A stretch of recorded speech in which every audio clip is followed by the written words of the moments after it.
Hi M&Ms! This is a very special bonus episode I have for you today.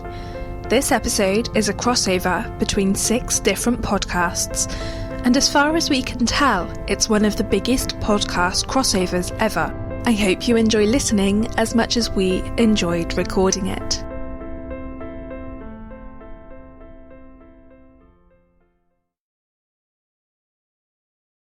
Welcome to the Justice League crossover podcast. I am JT from True Crime Lab podcast, and I am joined by so many other people. It is the biggest crossover that I have ever been a part of or heard about. So I'm really excited. So I'm gonna pass it over to Rach.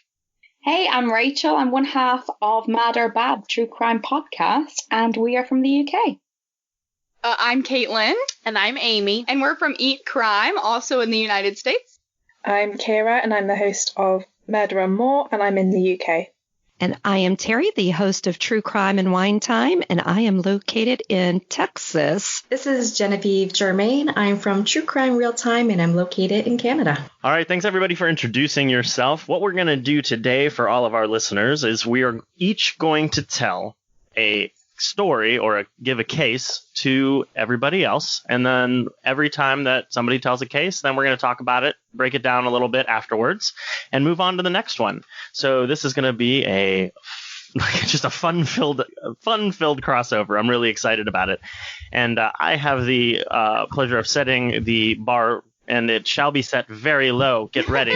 Hey, JT, knowing all of us are true crime addicts, is it safe to the episode is going to contain graphic content and adult language and may not be suitable for all listeners? Yes. Fuck yes, it is. Ooh. Okay, get it out of the way. Yeah. Do you want me to do a thing?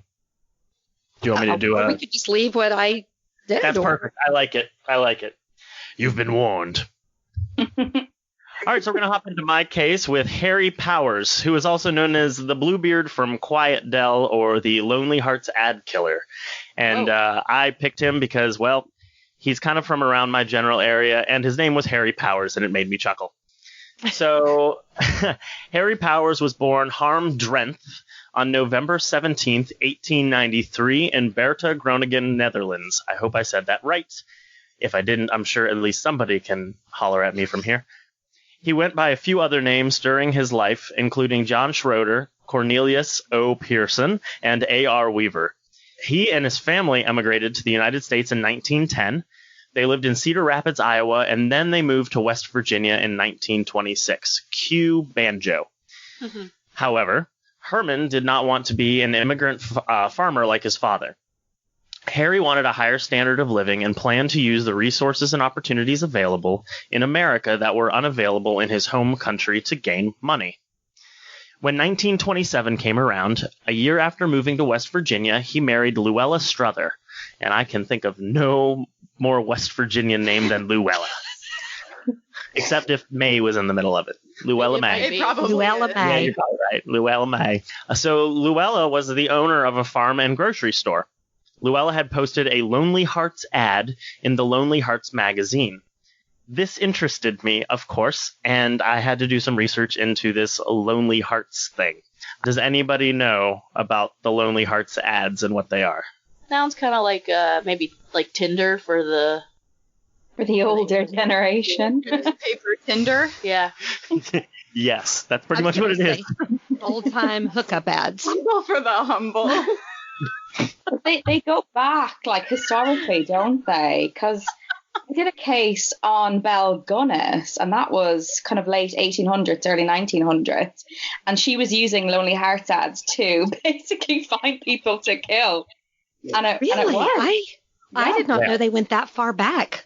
Oh yes, they do, and I'm going to talk about that in a second here. Okay. So I want to talk about the Lonely Hearts ads because they were super interesting to me. It's the first time that I had really seen this in terms of printed media. They were popular in the early 20th century and could be seen as the precursor of Craigslist, Tinder, and any other dating app that's out there. Craigslist a dating app? Well, for some it is. That was really kind of The trouble with the Lonely Hearts ads, it was meeting somebody entirely out of context. There was no way of knowing that they were anyone in terms of who they said they were. So it was kind of like the first edition Catfish. Although the Lonely Hearts ads were popular in the US in the early 20th century, they've actually been used in the UK since 1695.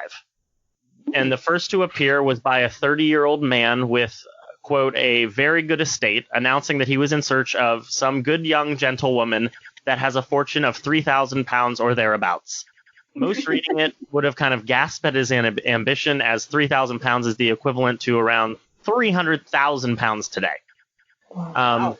In 1750, one gentleman went as far as describing his ideal mate within those ads, where he wrote, quote, good teeth, soft lips, sweet breath, with eyes no matter what color, so they're as long as they're expressive, of a healthy complexion, rather inclined to fair than brown, a good understanding without being a wit, but cheerful and lively in conversation. Why teeth? I just have to stop. Why good teeth? God. Did anybody have I mean, good it was teeth in back this. then? I'm like, did anybody have good teeth back then? Well, that's how you check for horses, if the horses are in good health. Oh. I thought you would be asking for teeth. Yeah, I mean, if you got to make you know. sure that you're breeding with somebody that's healthy. Okay. Somebody had actually written that they didn't want a bodily deformity, and another wrote that they wanted shapely ankles. Oh my gosh. Yeah. I would not want shapely ankles. That sounds scary. Listen, I know when I went into this history, you were like, why is he talking about this? But it's totally worth it. So, of course, men were not the only ones to write these. A woman wrote, quote, he must never drink above 2 bottles of claret or 1 of port at a sitting, and that but 3 times a week. He must pay constant attention to me in company and not ogle by squints and looks. He must never get up after 12 or rise before 9 o'clock. In a word, he must be the very man he ought to be. Wow. People aren't asking for a lot, are they? Not thinking. So this is the kind of thing that the Lonely Hearts ads had included. So when Harry responded to Luella Struther and married her in 1927, I guess it worked. It was a success story. They would be on some TV show ad if there was TV. Except at the same time, it didn't work. So although he was married, Powers decided to take out his own Lonely Hearts ad to gain more money and companionship. He posted false information in his ad in an attempt to capture the hearts of lonely women. Catfish. Many women would write back in response to his advertisement. And there was a quote there that said, Poster records later indicated that replies to Powers' advertisement poured in at a rate of 10 to 20 letters per day. Holy moly. Wow. I know. Tell me about it. I want to know what he wrote. That'd be on Tinder, would you? I know. Swipe left. So at the same time, Powers was constructing a garage and a basement at his home in Quiet Dell. The garage was later discovered to be the scene of the murders, of which he was convicted. So he wanted to physically capture their hearts. Oh, jeez. Physically. Literally. Let's get physical. All right. Wow. So let's talk about those murders. Using an alias, Cornelius O. Pearson, Powers began writing letters to Asta Eicher. She was a widowed mother of 3 residing in Park Ridge, Illinois. He went to visit her and her children, Greta, Harry, and Annabelle, on June 23, 1931, and soon left with Eicher for several days. They left the children with Elizabeth Abernathy, who would care for the children until she received a letter saying that Harry, or Cornelius Pearson, was going to come pick up the children to join him and their mother. He arrived and sent a child to the bank to withdraw money from Eicher's account. The child dutifully left, and neighbors, looky-loos per se, were concerned about their disappearance, so Powers said they went on a trip to Europe. A little while later, Powers courted Dorothy Pressler Lemke. She lived in Northborough, Massachusetts, and was also looking for love through the Lonely Hearts ad. He brought her to Iowa to marry and persuaded her to withdraw $4,000 from her bank account. I think that should have been a clue, but she did not notice that instead of sending her trunks to Iowa, and by trunks I don't mean pants, I mean big old trunks of clothes, Instead of sending her trunks to Iowa, where Powers claimed to be living, he sent them to the address of Cornelius O. Pearson of West Virginia. Asta Eicher, her children, and Dorothy Lemke had disappeared with no explanation. In August of 1931, not 2 months after he first met Asta, police began investigating the disappearances of her and her children. They began with Powers as he was discovered emptying the house of Asta Eicher. Talk about being caught. They found love letters which led them to Quiet Dell, Powers' home, so his home was searched. And oh boy, did they find what they were looking for. When police searched his home, they immediately came across the crime scene, and it was contained within 4 rooms located under Pearson's garage. They found bloody clothing, hair, a burned bank book, and a small bloody footprint of a child. Of course, at this time, people started to arrive at the scene, and they wanted to see what was going on because, well, it was the 1930s. Police dug up a freshly filled ditch found on Powers' property, and to that I say, get some sod, man. They found the bodies of Asta Eicher, her children, and Dorothy Lemke there. Autopsy results and evidence showed the 2 girls and their mother were strangled to death, while the young boy's head was beaten in with a hammer. Was uncovered and was found to have a belt wrapped around her neck. Love letters were found in the trunk of Powers' automobile. He had written back to numerous women with the intention of stealing their money and killing them. Needless to say, Harry Powers was caught. On September 20th, 1931, while Powers was in jail, a lynch mob was formed and attempted to take justice into their own hands, and they said, "You are going to give us him, and we are going to lynch him." And they were actually pushed back and dispersed first by fire hoses, and when that didn't work, tear gas. Nice. I wasn't exactly aware that tear gas in well, no, that's not true because of World War I. I'm going to nix that, feel stupid, and move on. Okay. Powers was moved to West Virginia State Penitentiary in Moundsville. The trial lasted 5 days and was held at a local opera house because of the large number of spectators. Multiple witnesses testified to the evidence in Powers' home and that he had been seen with the victims and picked up their luggage, and then Powers also testified for himself.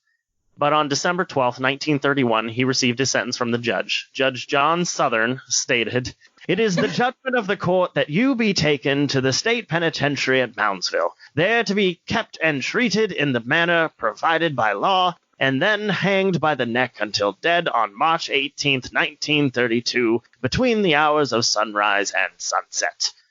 Not quite sure why he had a European accent when he's in the South. But we're going to go with it. March 18th, 1932 came around, and Powers walked up to the scaffold at the penitentiary to be hanged. He declined a last statement. The guard put a cap over his head, and at 9 a.m. they pushed the button that dropped Powers. After 11 minutes of hanging, he was pronounced dead by the prison doctor and a physician. And that is the quick case of Harry Powers. Okay. Where was his wife? How did she not know he was killing these people in their basement? I mean, there's not really a web browser that you can, like, search. You know, he doesn't even have to clear his history. Like, wow. And why did he kill the kids? I'm just asking. These are great questions that I don't have answers to. Did he sexually assault them? I didn't see anything that said that. I think so. He was all about money. Yeah. I think he wanted the money, and I couldn't find a total number of letters that he had sent to different women. I would imagine that he was he was fishing, right? So what do you do when you're trying to get responses for any business? You send out hundreds, right, to get just 2 responses. So I don't know exactly how many, but I'm sure it was a lot. I have a photocopier as well. I have to actually physically write all those letters out. Yeah. Yeah. Did it say what his ad said that so many women were hook-winked into thinking he was great? I didn't see it. Literally, what I read on here from those Lonely Hearts ads, I had to really kind of dig and find examples. So I didn't see anything specific, but I would imagine that he was very good at manipulating himself to be whoever they needed him to be. Yeah, and he also convinced people to take out basically their entire life savings without knowing them very well. I'm going to So- need you to take $4,000 out. Well, that's awfully specific. Yeah. But Well, okay. but women get lonely. They're desperate. They, you know. Yeah. Yeah, and I mean, back then, an unmarried woman was, Scorned upon. yeah. A witch! Burn her! Burn her! Probably not. This was not that long ago. No, you're right. This was just a few years after salad was invented. Yeah. So they were really looking up. Things were looking down. He built that garage and then dug out the basement, and this is where he did everything. So, a little bit of everything. man. I'm just gonna say, Handsome Hubby starts wanting to build an underneath garage. I'm filing for divorce. Just throwing it out there. I'm out of there. At least get the blueprints first. Take a look. If there's 4 rooms, run. Also, how do you add on a garage or underground basement You dig underneath your house? next to the house. No, he just built the garage. He built the basement under the garage. So he I built was the like, garage, oh. dug, and No then one saw him digging underneath his house? He was covered by a garage. I have so many questions. He thought this through. I like. say.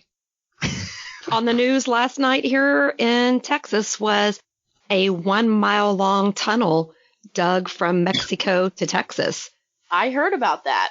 It can be done. I'm Had not, electricity and Yeah. It did. rooms. not even mad. I'm just impressed. Good case. Yeah, it was a good one. I enjoyed it. All right, so that was me. Let's head on to what, Rachel, right?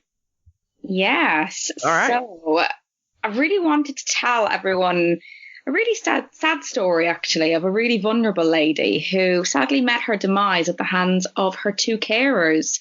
I say the term carers really loosely, and you'll come to understand why.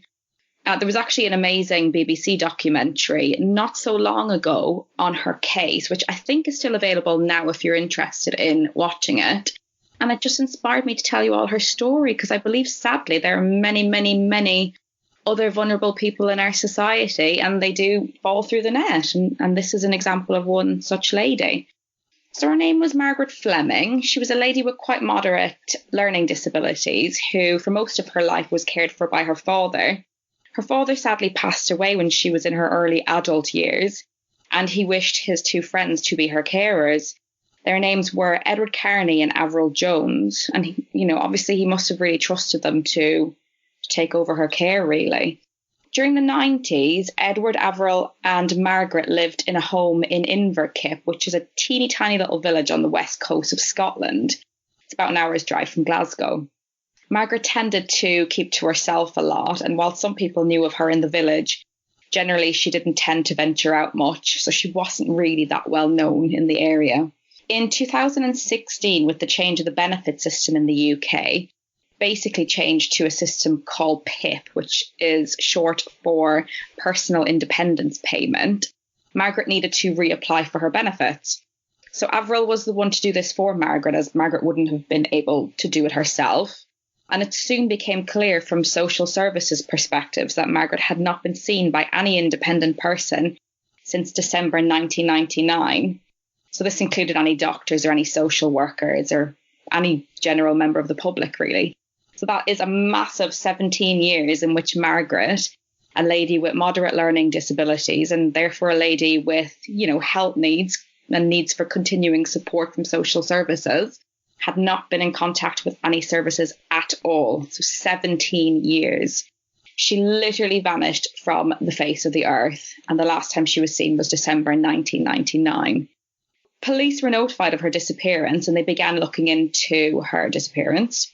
Since she had disappeared, remember the last time she was seen was December 1999, both Edward and Avril had kept claiming her benefits. So in total, they claimed a massive £182,000 in benefits since 1999. They were unable to provide any evidence of Margaret's whereabouts, however, insisted that Margaret had always wanted to go to London, and she had done so in order to fulfill a lifelong dream. They provided letters which were apparently written by Margaret, addressed from London, stating that she was staying at some particular hotel. However, Edward and Avril were not that clever, Police found that there was evidence that they were both in London at the exact same address on the same date as the letters. So, go figure.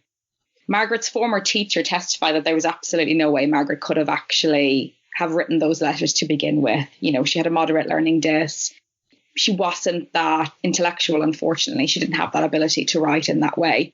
So yeah, go figure who actually put pen to paper there with those letters. So during the investigation, both Edward and Linda were interviewed by BBC.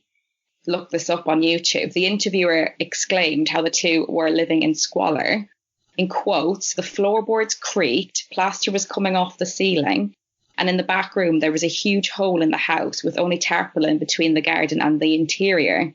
I can't imagine how cold winter must have been, close quotes. You can see pictures of this online, and it's literally the whole back of the house. There is no wall. You can just walk into the garden. It's the strangest thing I've ever seen. They wanted an open concept. They got it. They really got it. And the house is just, I mean, it's something else. It's really gross. It's really, really gross. I don't understand how anyone could live there. I mean, Right.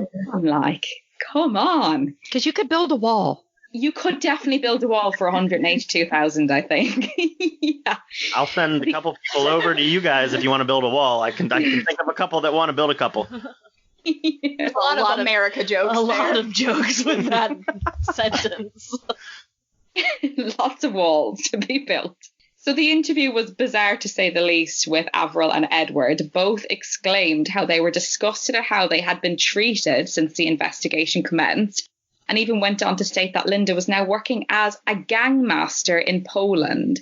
I mean, this was like the weirdest. I think when they said that, the interviewer was just like, what in the world are you talking about? I mean, at least make it sound, you know. Say that she's a chambermaid or she's working at a hotel as a housekeeper. Oh, but she's Something more realistic. Poland, you know. She's really gone for it, like. And this is a lady who couldn't even put pen to paper. So, I mean, she's moved up in the world, bless her. So very, very strange. This was a lady who required 2 carers daily to support her living needs. How in the world could she have even gone to Poland? Never mind, you know, set this gangmaster business up or whatever you want to call it. Neither Edward or Avril showed any worry or upset regarding the disappearance of Margaret. It just looked like they were more concerned about themselves, really. Avril did in the interview. She looked quite scared, actually, to say anything. It seemed like Edward was running the show. He was the man in charge and was definitely the voice for the two. But as I said, appeared far more concerned for himself, really, than anyone else. So police continued with their investigations. And finally, in October 2017, 18 years after Margaret had last been seen alive, her carers were arrested. During the trial, the court heard Margaret was, in quotes, friendless and lonely, close quotes. She was a young woman who had significant difficulties. Following the death of her father, and because those closest to her didn't want her, Margaret went to live at Edward and Avril's home. The murder trial was told it was, quote, tempting for the couple to have the money, but not the inconvenience, of course, of actually looking after her. So despite to this day, Margaret's remains have never been found. They've never found anything. I'm glad to report that both Edward and Avril were sentenced at the High Court in Glasgow by the judge, Lord Matthews, after being found guilty of murdering Margaret. So I think this is quite interesting, though, because usually you need a body to murder, but there's no body. So in theory, you know, she's technically not been murdered because they didn't prove that. Reasonable doubt that actually, yeah, I mean... So there was no forensic evidence like blood or anything, and maybe that's why the wall is missing, because the blood had splattered on the wall, so they took the wall out. Just remove the whole wall. It was just a little bit. But yeah, how interesting that there is no forensic, there was no physical evidence whatsoever. So April, that was the woman who was supposedly supposed to be taking care of her, she was convicted of fraudulently claiming 182,000 in benefits by pretending Margaret, who would now have been 38 years old, was alive. The couple were both convicted of perverting the course of justice as well. The judge sentenced the couple to life imprisonment, which is mandatory for murder in this country, which both ordered to spend 14 years behind bars before they're able to apply for parole. in my opinion, I don't really think 14 years is a very long time, especially, you know, if there's good behavior and all that kind of stuff. 14 years for a life? I should say, if there's life in prison, why can they get parole after 14 years? Yeah. How is that life? Yeah, that's not life in my book. No, it's crazy. It's quite an amazing case, though. As I've said, Margaret's body never been found, which is it's quite sad, actually. And they never confessed. They never gave any indication, or they were sticking to their story. They are sticking to it. Yeah, I mean, you That's think they've sad. just, and it's obvious. It's obvious that that's what they've done. They've done something with her body. Where is it? The house itself. So when you go out through that, you know, side of the house, which has no wall, it basically leads onto kind of like a canal, stream, river kind of a thing. That's probably, you know, where she ended up, I would imagine. Did they dig, or is there any record that they searched for the body? They dug up the garden and nothing. There was nothing there. So, yeah, it's a bit of a mystery. I think the house has actually been either knocked down now, or there's plans for it to be knocked down and for new houses to actually be, you know, built on top, because it's just, to put it plainly, it's just a fucking shithole. Like, it's disgusting. It's really disgusting. I feel really bad for the neighbours, actually, because there is like a couple of rows of houses. And it's just gross. It's really, really gross. Assuming there's no homeowners association like we have here that would fine you, and you can't have a dilapidated If property. there is, they have a glaring hole in their contract. There is actually, there's kind of like, you have like a council, which basically they do a lot of stuff. Like, you pay the council for your bins, for your refuse, but you also pay like council tax. You know, if you have an issue with a neighbour, you can speak to them about them kind of resolving it. But I don't know whether the neighbours ever kind of went down that route, or, you know, God knows what kind of neighbours they were like to have anyway. They were probably just trouble. I mean, he is the most narcissistic person ever. You should have heard him in court. Like, it was just embarrassing. Like, he was like talking back to the judge, like effing and blind, like being really inappropriate and just like really narcissistic. Like, you could tell he just thought, you know, I'm getting away with this. Like, it's just so obvious. Just a nasty individual, really. And she's just strange. I kind of think she might have a little bit of learning dis, or, you know, kind of on the spectrum a little bit herself. She seems quite vulnerable herself. And I almost feel like, and it's not to excuse her behavior, but I do kind of feel like she just followed him with things. He was very, very controlling, and she did what he said, really. But I mean, to this day as well, I don't actually know whether they are like a couple or not. There's a bit of a question mark over that, whether they're like romantically involved. Not that I want to think about it, because if you saw pictures, you wouldn't want to know, honestly. They're not good looking. I do not need that visual in my head. You don't want That is to know. sad. What I find sad about that is people could take advantage and do what what these people did. And that is sad. These individuals already have had a rough life. Absolutely. And they're so vulnerable. And it's like, who's looking out for them? And especially over here. I mean, obviously I know some things about, you know, Canadian and American like health systems and all of that. But over here in the UK, I mean, the social services and the health system, they're just not being funded. So people are getting lost and just being ignored, basically. And this is what happens. I mean, this is an extreme example, but it's the one we know about. There's probably more that we don't know about. If it took 17 years for somebody to notice, what's going to come out in another 10? Crazy. Absolutely. And I mean, I see it like, because I work as a nurse myself, and I've come across so many vulnerable people and you can see family members around them who are taking advantage. You see it all the time. And that's family members. Yeah. This is where Terry says she needs a drink. Yeah. It's It's awful. At my job, we had to call social services on somebody just this week because somebody was scared to go home. An elderly person who was scared to go back to where she was living. That's so sad. Well, Yeah, and like we get a lot of training at the hospital on how to recognize, abuse and human trafficking and things like that. So if people are too scared to say something to you, you know who to call. Yeah. And See, I think, yeah. Oh, sorry, JT. I'm a CASA advocate, so that's a court-appointed child advocate.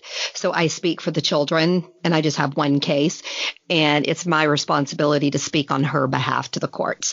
So I had to go through all the training to learn how to interpret things that she says or actions, because they are scared to tell when they're in that situation. Who wants to trust the courts? Absolutely. Yeah. It's so sad. Well, on that note, I'm glad they're spending 14 years, and I hope in prison there, like in the U.S., that they're dropping the soap often. Yeah. Actually, he's in a wheelchair now, so I don't know what's going on there. He might be able to pick up that soap, but... I think he has his own shower, because I don't think he's in a wheelchair in a shower. He gets, I hope they're not bathing him. I hope he doesn't his have wheelchair a wheelchair, rusts. actually, and he's made walk. Now, that is poetic justice. He Not took to be advantage too of gross. somebody who was disabled. Uh-oh. Now he himself is disabled. I got to hear Genevieve. She said not to be too gross, so I want to hear. Not to be too gross, but he is at waist level. Oh, no.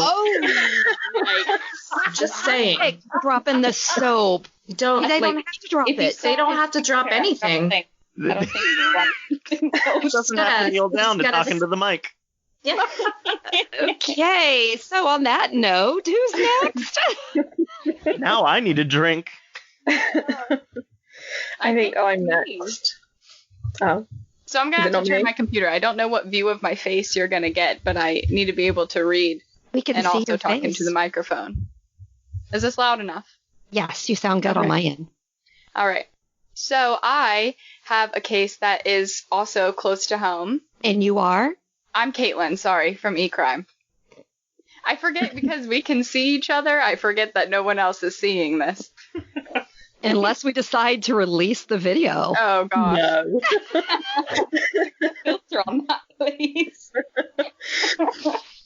All right, so I have a case that comes from Farmville, Virginia, which is a place very close to us, and I have been many times.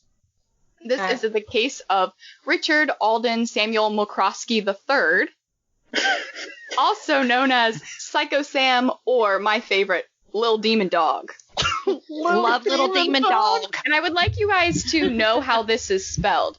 So it's a capital L, a lowercase I, a capital L, a lowercase d, and it goes like that. So every other letter is capital. Yeah. Lil Demon Dog, all one word. That's how the cool kids do it. That's how the cool kids, like Lil Wayne. Gangster. That's right.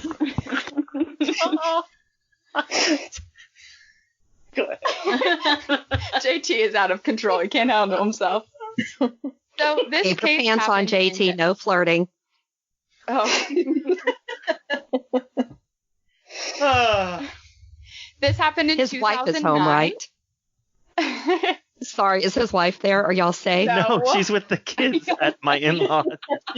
Okay, well, you're on video. We can see everything you're doing. I have the phone here. We can call 911. I have his address. You're safe. Please I feel work free very to proceed. closely with Caitlin's boyfriend, so I would There would be a lot of trouble for JT. There would if he be were a to try anything. conversation. Okay, let's go. All right. So in 2009, Lil Demon Dog was 20 years old. He was a graphic designer and an amateur horrorcore rapper, which is where his rap names Psycho Sam and Lil Demon Dog come from. Let's pause for a moment Yes. and clarify what horrorcore is. It's like, the Insane Clown Posse, Oh, okay. rap and heavy music with intense themes. Very violent themes. Yikes. Yes. Okay. In case you thought Lil Demon Dog was a country singer, Right. you know. I was comparing him to Tim McGraw in my head. Yep. Thanks for clarifying. You're welcome.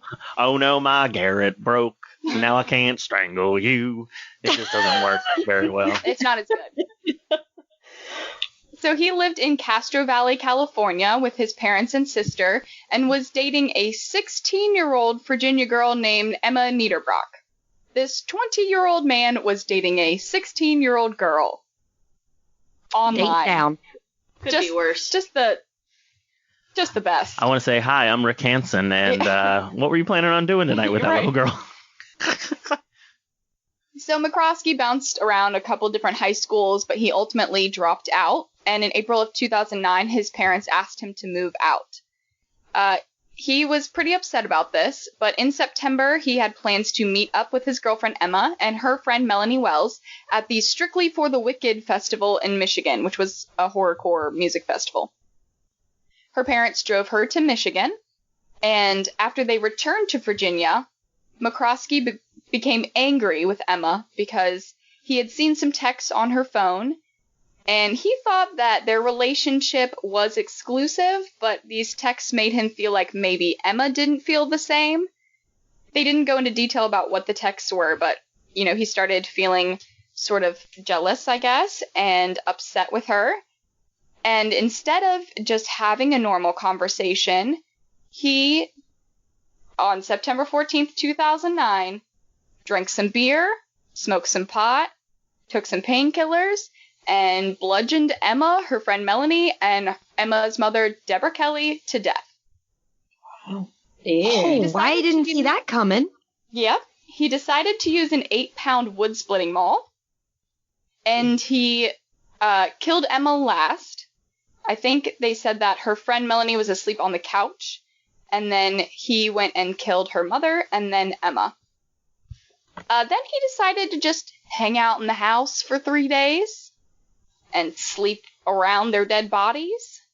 And then Emma's father, Mark, came home and was surprised by them all, and was also bludgeoned to death by McCroskey.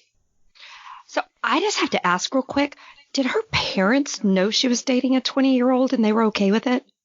I'm not sure if they were okay with it, but they did drive her to Michigan to go to this music festival. With the 20-year-old. With the 20-year-old man. Okay. Just had to ask. Here's your sign. So I don't think I'd let a 16-year-old go to a music festival, though. Right. My mom didn't let me go anywhere alone when I was 16.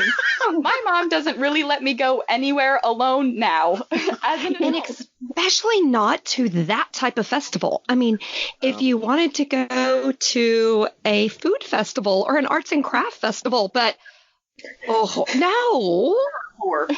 Horrorcore. I couldn't say horrorcore because it kept coming out horrorcore. Can you imagine telling your friends, I'm going to a horrorcore thing, and who are you going with? Little demon dog. But you know what? 16-year-olds would think that was cool. Yeah. I mean, think about it. That's like, oh, wow.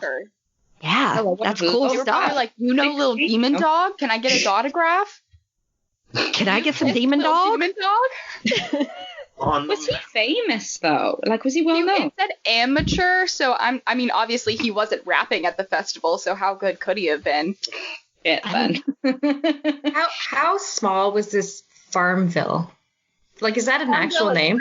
Well, there's a college in it. And that's about it. It sounds like one of those towns from The Sims. Yeah, that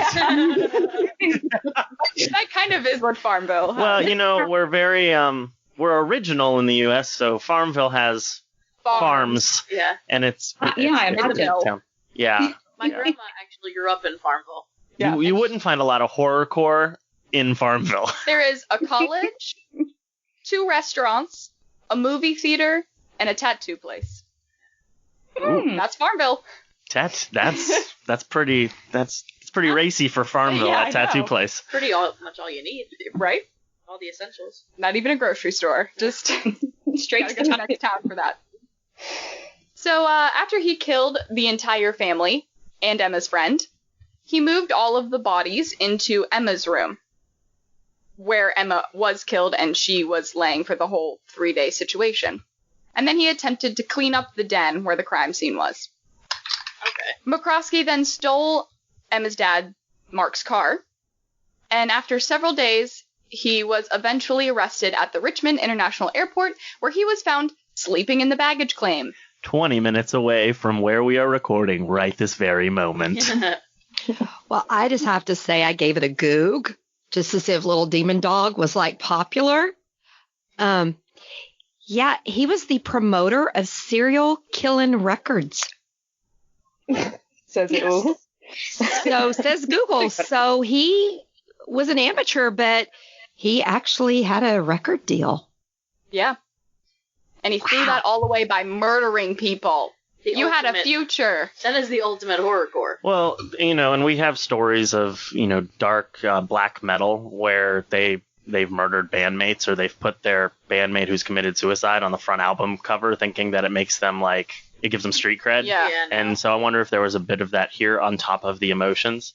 It's just how do you not expect somebody to get you when you've done these things? You can't just go to a life of prominence after this. I've heard of one of these artists or bands kind of like this that have actually had it was some case where a murder was actually committed on stage at a concert, and everybody just thought that it was part of the show, but somebody actually right on the Goog thing. I just found it says these guys are bona fide Satanists who baptize each other and ritually curse their enemies. Their raps are death prayer chants. Oh my gosh. Okay. So Little Demon Dog was a demon. That woman who tried to convince everyone that Monster was actually the devil's drink.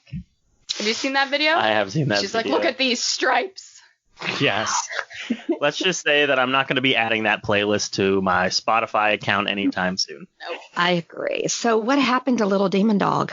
So he actually recorded a video at the house after he had murdered everyone. He was like, I have to pay for what I've done. I think I might kill myself.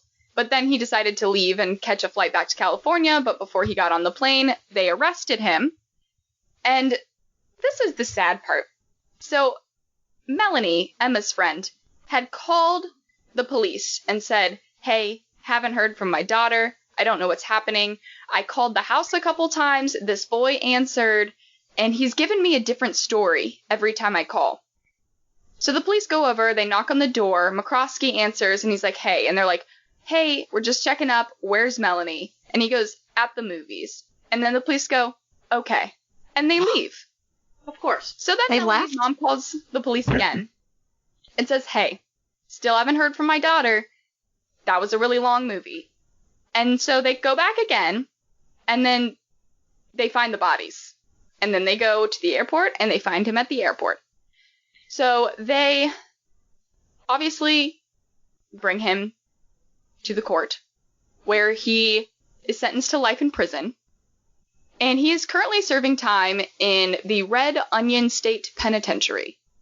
High security. It is high security. Red Onion is one of the highest high security. Why would it not get? Do they not have the death penalty? Because I'm sorry, you killed that many people and you hang out with them for a couple of days, and your name is Little Demon Dog. Is there not any? Let's kill this dude. To Virginia. So they did send some mental help before they locked him up. But this prison is in the middle of nowhere. If you thought Farmville was nowhere, this prison is in the middle of nowhere in a place called Wise County.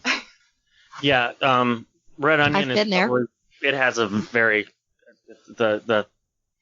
I keep trying to say what I'm trying to say, and I keep doing a terrible job of it. It has one of the highest level of securities, and I think that's where So with him being in that prison, do you think he's like a bigwig there because of the type of rapper he was? Or do you think maybe he's getting taken advantage of when he drops the soap? Well, if you look at a picture of him, he doesn't look very intimidating. No. I don't know if you found a picture when you Googled Little Demon Dog, but he's not the toughest looking individual. No, he looks like he could crumble like a piece of paper. I think he looks wimpy. People in Red Onion State, I think they're probably beating him up. Good. But Kelly, who was Emma's mom, was actually a professor at Longwood College, which is the college in Farmville. And that is a place that I think all of us have been multiple times. And they had to call the school and send out emails and tell everyone, hey, like, this tragedy happened. Some people that knew Emma obviously were upset, and they had to tell the people in her class that your professor is now gone. Oh, bad. What I don't understand is if the police went to the house, could they not, like, smell the bodies if it was a couple of days later? So, yeah, I don't know. I don't think after 3 days you'd smell a body, though. What time of year was it? They just went to the door and they're like, where's Melanie? And he was like, at the movies. And they were like, okay. And if he had moved all the bodies to a singular room. Excellent policing, though. Right. And he also called Melanie's mom and was like, I'm hearing voices in the basement. And her mom was like, maybe you should call the police. But I'm thinking if you send the police to check on the whereabouts of a child, teenager, whatever, okay, what movie is she at? Who did she go with? What time is she coming home? And wouldn't you go to the movie theater to check? And follow up. Yeah, like, I mean, what kind of welfare check is that? Yeah. Well, we all remember the welfare check in Home Alone. Right. He walked up to the front door, knocked on the door, there was no response, and then he left. Everything is okay. If there's no screaming coming from the house, everything is okay. I think those police officers need to go back to police school. They need to go back to a lot of different schools. Just saying. Rural Awesome. policing for you. Yeah. That was quite a case. That was now Kira. Oh, God. Are you I okay? don't know why I'm so nervous. So last week I covered the murder of... I'm Kira, by the way, from Murder and I was More. getting ready to say, and you are? Sorry. I just jumped into my script. So yeah, hi guys, Kira from Murder and More. So last week I covered the murder of Melanie Hall and the disappearance of Susie Lamplugh. Both Melanie's killer or Susie and probably her body have ever been found. Melanie's murder has been linked to a case that happened in the 90s that also has never been solved, known as the Batman Rapist. I don't have tons of information on this case, which is why I chose it for this episode. So the Batman Rapist got his name from leaving a baseball cap with a Batman logo on at one of the crime scenes, and he's believed to have attacked about 17 women in Bath, which is about half an hour from where I live. Although they think there may be more victims who haven't come forward. He had a very specific MO, and he's believed to have known Bath well, with all but one of his attacks taking place in Bath. And one taking place in Kingswood, which is near Bristol, just outside of Bath. He usually... We can see them laughing. We can't hear them, but we can see them laughing. It's kind of distracting. Can you see JT? Oh my God. No, I just saw him. Now I see why we're laughing. Where's Rachel? He maybe is the Batman Rapist too. Maybe. My apologies for the interruption, y'all. JT hears you talking about someone called the Batman Rapist, and his first thought is, I should put on my Batman mask. Yeah. Well, earlier Naturally. he mentioned he was Batman when we started, so Very true. that is some great blooper This is reels what coming. happens when you let a drawing into this group. So Caitlin, you guys don't know Caitlin and Amy, but like in the beginning of the group, everybody's trying to figure out who would be the serial killer out of the group, and everybody decided that not only was I the flirt, but I was also the serial killer too.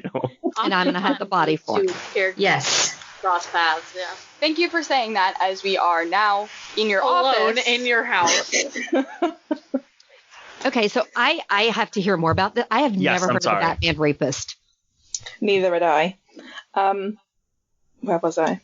So he usually operated in the winter months, targeting women who'd returned to their car between the times of 6 p.m. to 8 p.m. and then 1 a.m. to 3 a.m.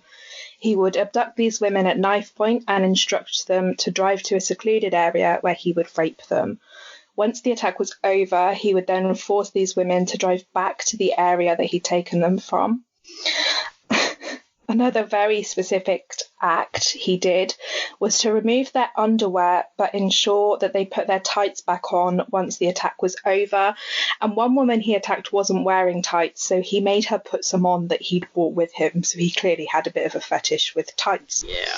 Each to their own. I like it. So they compiled a profile of the suspect. They said he's a white male, slim or medium build, between the ages of 30 and 50, and roughly 5'9". I don't know how they got estimated his height.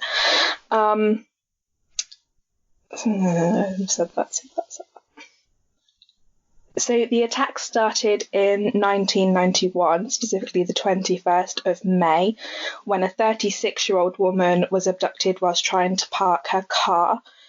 And as far as I can tell, they stopped in sort of 2000.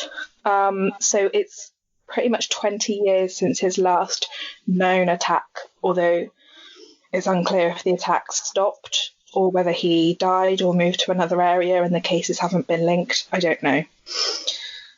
So there was periods of inactivity between the attacks. So they stopped between October 91 and November 94, where one attack took place, and then they stopped again until June 1996. So speculation suggests that these periods when no attacks took place, he may have been in prison or out of the area for work, such as being in the armed forces, or that the attacks only took place when he wasn't in a relationship.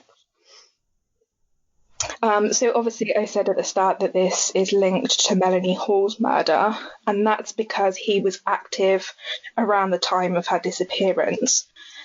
He actually was active on the night Melanie disappeared. So he is known to have attempted to abduct a woman at knife point in the same area of Bath that Melanie was in just hours before she disappeared. The victim left the attack wounded, but she was able to fight back and escape a much worse fate.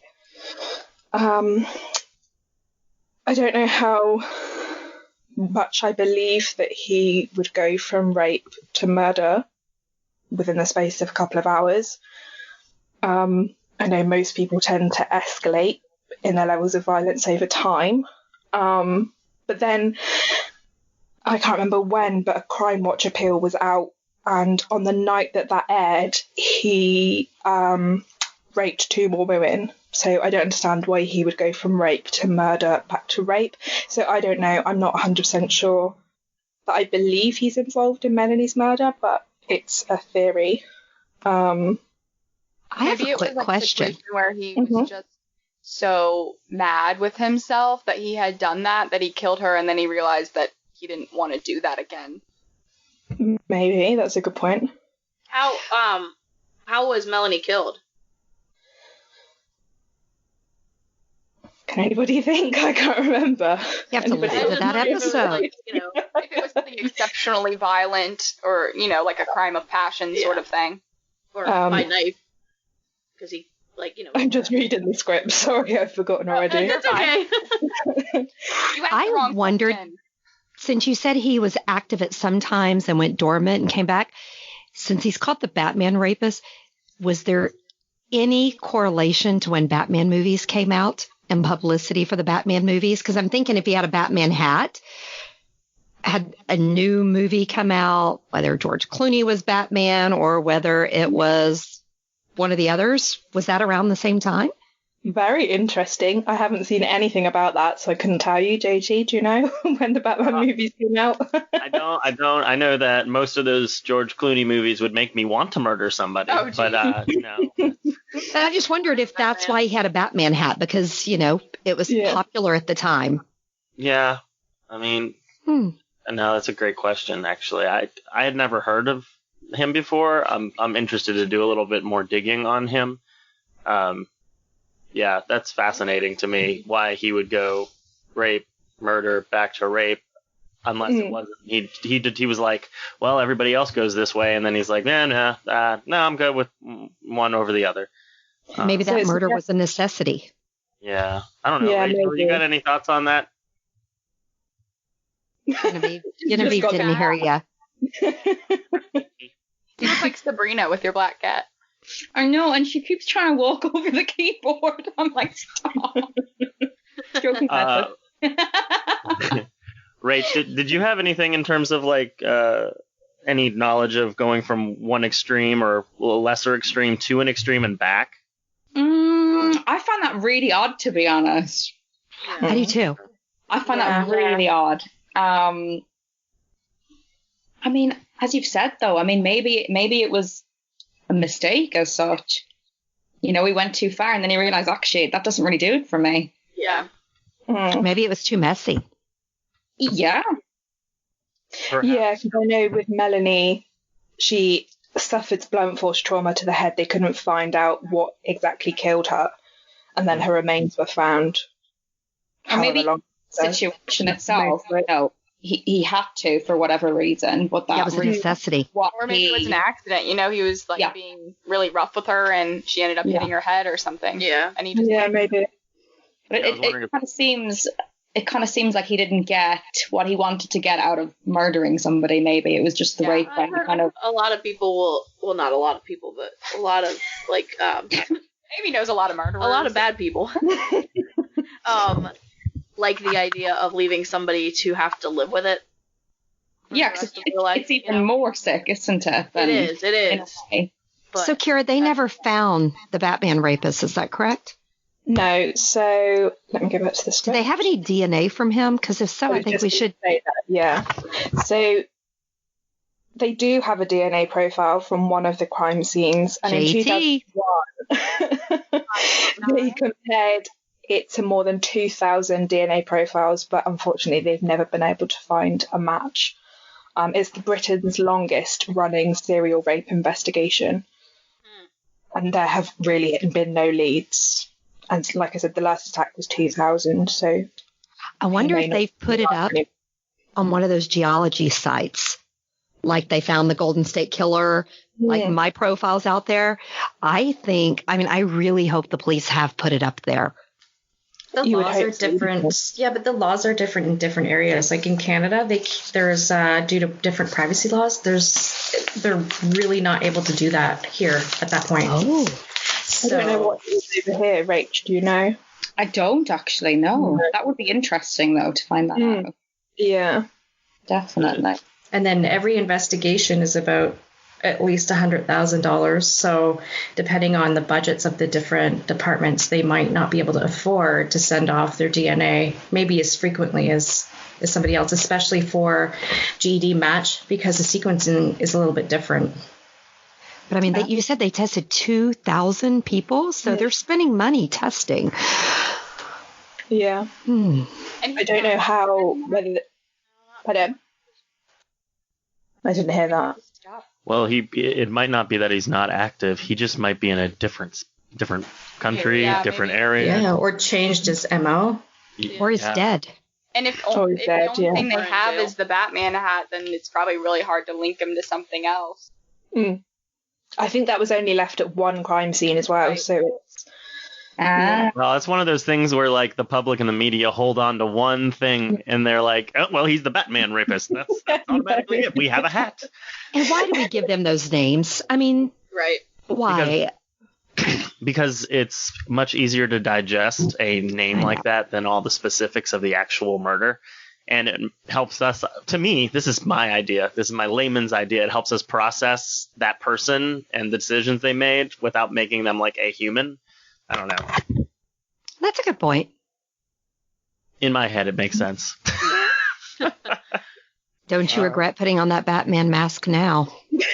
Because now I am always going to think Now, of Batman, rapist, and JT. I want to clarify that it was not a Batman hat. It was a mask. It was just so handy. He just pulled it out of behind the lamp over here. Cats.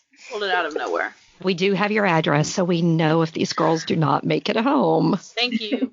They did a crossover with me last weekend and they survived. It's fine. We were in a public library. That's Would've the heard key. So, Kira, how many men or how many cases do they think he's attached to? So, would help if I kept I thought you said 17 or something. Yeah, I think that's what I said.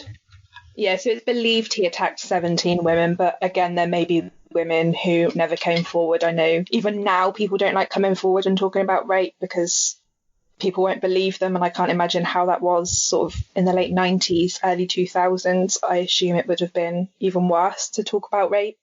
Yeah. Admit that you've been raped. So I imagine there's probably a lot more people out there who were raped and just never came forward, and maybe the periods of inactivity weren't inactivity at all. Right. And those victims just haven't come forward. Yeah, this is one of those cases that really makes me really sad in terms of how long it's taken to get as not very far we are in terms of talking about these things.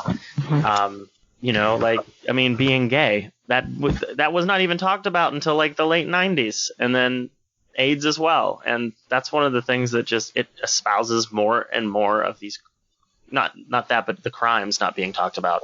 So It's like, that's one of those cases that just really hits hard. I know, and I'm a dude, right? Surprise, I'm a guy. So, it's really hard. Page's face. Really? Yeah. But yeah, that's pretty much it. That's all I have. How frustrating though for like the detectives on the case. Like all of these rapes, and God knows how more, and they're not even close to finding him. No. They just The only way they're going to catch him is if he gets arrested for something else and his DNA is put into the database, right? I mean, so basically we need him to do something and get arrested so that we can get arrested. Yeah. Mm. That's so interesting. All right. I think Amy's next. Yes. What do you do? I'm just doing a quick stretch. Okay. You stood up and put her. Handsome hubby, leave that in. I have to leave that in. Sometimes I just need a little stretch. Okay. Good thing we can see JT while she was stretching. That's right. Look at JT, just covered his face. Oh, I'm so glad Ian doesn't listen to podcasts. So I'm Amy. I'm from Eat Crime, along with Caitlin. So the case that I brought today, it's actually kind of a well-known case in Richmond, Virginia. I almost said where we live.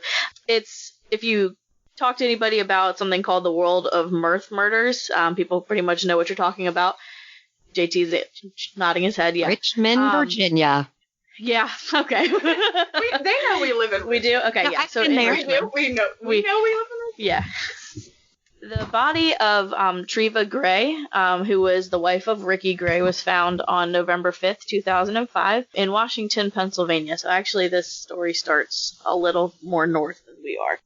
So Treva Gray and Ricky Gray were not known around town as a pleasant, quiet, nice couple. Many reports of screaming matches and fighting were reported to have taken place between the married couple, but police actually never investigated Ricky, her husband, for her death. The investigation went cold almost immediately, and Treva's mom, talked about how she really thinks that the police just were pretty lackadaisical about trying to figure out who killed her, and she felt like because of Treva's drug history that maybe they just kind of chalked it up to being an overdose, and that was it. So during Christmas that same year in 2005, Ricky Gray and his nephew Ray Dandridge, who are both 28 years old, which was weird, they moved to Arlington, Virginia, which is in Northern Virginia, to live with their grandmother, Ricky's grandmother and Ray's great-grandmother. On New Year's Eve, 2005, a man named Ryan Carey was attacked and robbed outside of his parents' house in Arlington. He was really badly beaten, and he was in a coma for 2 weeks. When he woke up, he completely had lost all movement in his right arm. So he was really badly beaten. When you talk about the World of Mirth murders, what usually comes into your mind is the Harvey family. Dad Brian, Mom Kathy, and daughter Stella, who was 9, and Ruby, who was 4, lived in Richmond, Virginia, and owned the World of Mirth Toy Story in Carytown. Toy Story. Are you okay? The World of Mirth Toy Store in Richmond, in Carytown. which is kind of like a area where there's like an artsy hipster area with some higher scale restaurants, some lower, but and like boutique shops, and there's a movie theater, but this world of mirth, which is actually really hard to say, so don't judge me, is I've been going there since I was a very little kid. I grew up around the area, and it's really kind of unique, and it has a lot of kind of funky stuff that you wouldn't find in, like Walmart or Toys R Us. It's very like a lot of retro toys and things like that. Yeah. Funky stuff. So the cool stuff. It is very cool stuff. Yeah. It's like, have any of you seen Mr. Megorium's Wonder Emporium? That kids movie? Oh, no. Well, that's a great reference if any of you had seen it. What are kids? So on New Year's Day 2006, Brian's friend and bandmate, he was in a 2-man band from his college days, noticed that the Harvey family's house was on fire, and he called 911. When the paramedics arrived, they found the bodies of all 4 Harvey family members tied up in the basement at their home. Autopsies would show that Brian and Kathy died from blunt force trauma to the head.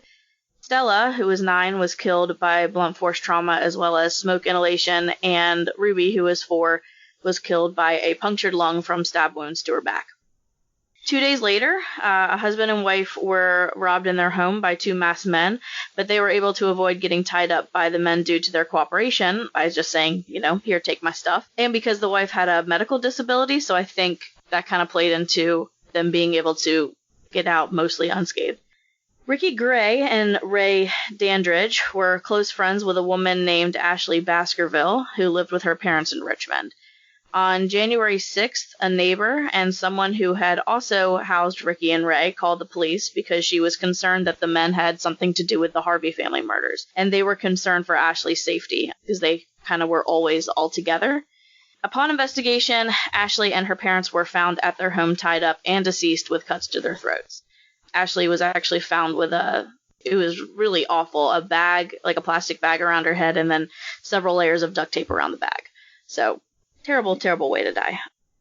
Evidence from the Harvey murders was found at the home that Ray and Ricky had been staying at, and so a manhunt ensued. The next day, January 7th, the men were picked up by police at Ray's father's house. The 2 men both confessed to the Harvey murders and the Baskerville murders, Ashley and her parents, and the attacks on the other victims. And as it turned out, Ashley was actually an accomplice in the Harvey family murder. She was there as a lookout, or, on the street in the car while they went in and committed the crimes. And the plan between the 3 of them was that Ray and Gray and Dandridge would go into the house of Ashley's parents and pretend to rob them. And Ashley was supposed to play the victim, but Gray actually decided that he was just sick of her and decided to kill her anyway. While seemingly upset and apologetic about killing the 2 girls, like I said, Ricky Gray just mentioned that he killed Ashley just because he was sick of her. The men went on trial in Richmond, Virginia. Ray Dandridge was charged with 3 counts of murder as an accomplice to the Harvey murders. At first, Dandridge went into the case and pled not guilty, but then changed his plea to guilty to avoid the death penalty. Ricky Gray was charged with several counts of murder, including 2 counts of murder of children under 14 years of age, and he pled not guilty. Gray's defense team worked on convincing the jury that the killings happened because of Ricky's abusive childhood and that he was under the influence of PCP during the murders. But the jury only took 30 minutes of deliberation to find him guilty, and he was sentenced to death. Good job. Right? Good job, jury. Yep, thanks, Richmond. Ray Dandridge was sentenced to life in prison without the possibility of parole and is currently incarcerated at the Keene Mountain Correctional Center in Oakwood, Virginia. Ricky Gray actually, just because he's an excellent fella, decided to go through all the levels of appeals, tried to even appeal to the Supreme Court to change his sentence, but they wouldn't even listen to his case. I think if you hear they killed a 9-year-old and a 4-year-old little girl, then you're kind of out of luck. Kind of done. Yeah. So Ricky Gray was actually killed by lethal injection on January 18th, 2017, so 3 years ago. And if you, like I said, the Richmond people who have lived and grown up in Richmond know about this case, and there's lots of memorials and things like that in honor of the Harveys. The store has been purchased by somebody else, and they've been running it, and it seems to be doing pretty well. And there's also like marathons, and one of the little girls, she went to school around here, and they have like a memorial garden and stuff for her. So, and they were actually named 2006's Richmonders of the Year by Style Weekly, which is a magazine here in Richmond. That is really, really sad. That is very heartbreaking. It's heartbreaking. Yeah. I'm like, I got nothing. I'm just heartbroken.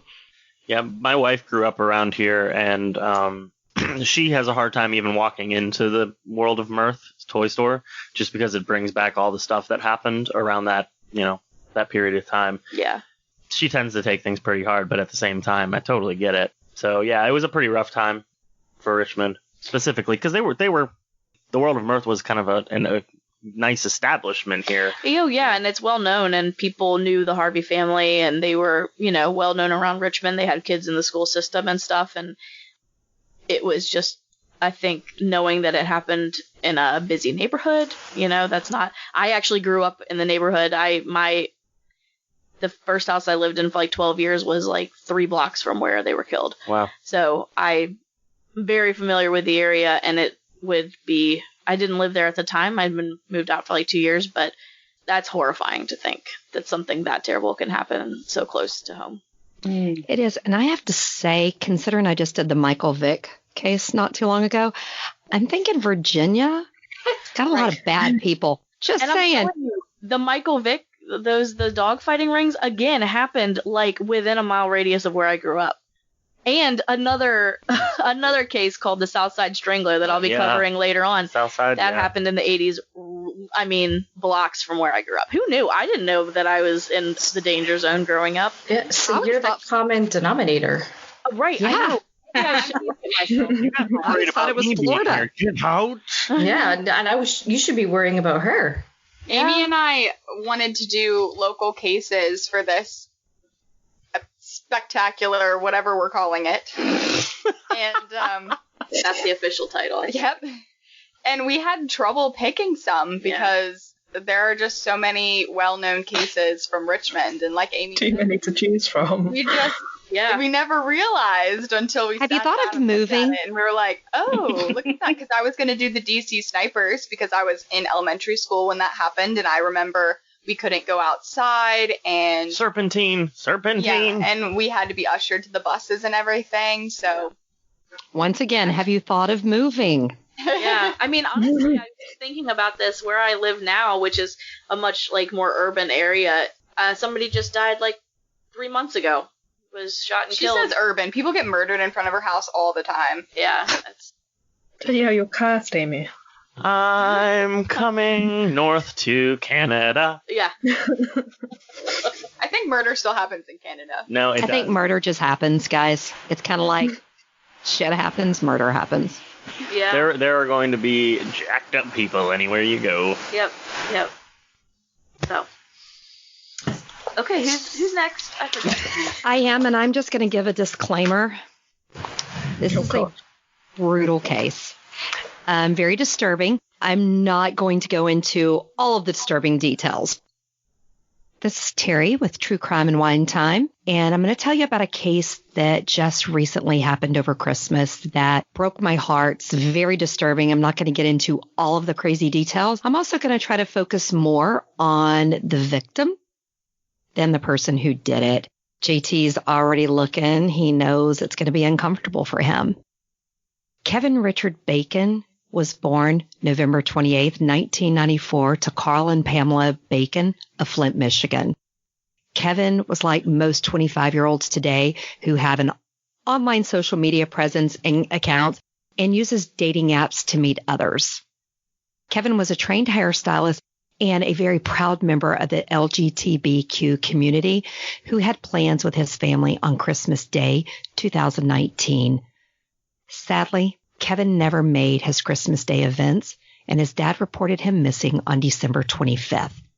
Kevin had told his roommate, Michelle Myers, that he was meeting with a man he met on Grindr around 5 p.m. on Christmas Eve, and texted Myers a little after 6 that night saying he would be out for a while and he was having fun. Little did Myers know that this would be the last text she received from her close friend and roommate.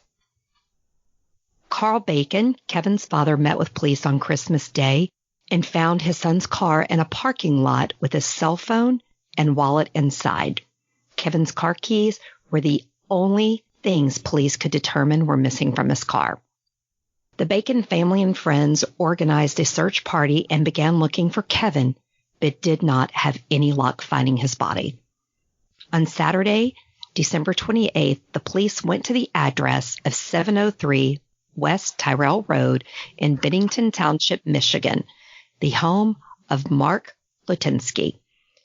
The police at this time have only told the public that they received a tip that they should go do a welfare check at this address.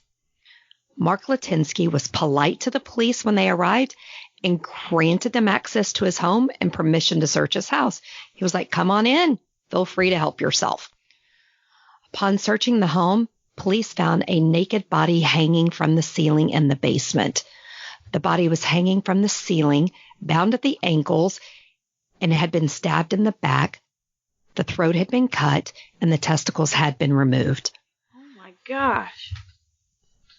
Told you it was bad. The body was identified as that of Kevin Bacon, age 25, who had been missing since Christmas Eve. Oh my God. When did they find him? December 28th. Okay.